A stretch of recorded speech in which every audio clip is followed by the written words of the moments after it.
Body go fire. Chokbeti. Mudase go moxie. Mudase go ndara.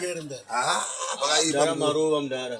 Tisukubatika makuru wantu. Tisukubatika musendera ichi. Mawani ndochiona kuti mimi murofara mimi murunagura asi matombobuda muchiraundi. Mawani. Pakaipa baba udani. Mawani echi.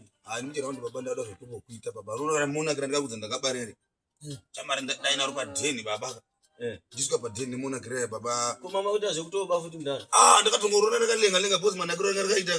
Ndaita ngotore bag baba kuchamari. Ndasvika padheni mawana akafa inotanga chamari anovhura muna grey.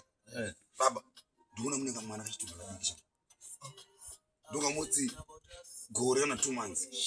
Gore ne 2 months kamwana kako. Kari mumona chamari. Kari mumona. Iwe. Ndado kufuna baba indaro kuti mwana kadra 5 mari yokuti ndi yekombi chichi baba.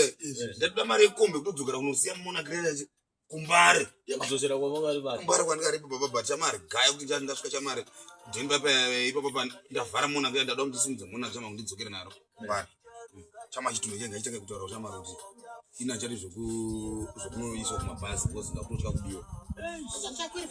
Ana chakwiri bhanza kutya kutobiwa netunga chachamari. Apa achatodi zvoku. Achati yokuzokusiya mai we apa gasha mai tunga chachanzi. Chobvepi kumira kugokwe baba. Sakuda kuendwa netsoka baro ndotwa koma mawana. Ndokuzinga ro kuti papa ndotogaya kundogurira sei. Ndotogaya ndogurira sei chamari because tunga choda kutoiswa netsoka direct and ndakutya kubiwa. Rombari mapazi. Ameuchananga sei chamari ndotoshaya kuti papa ka.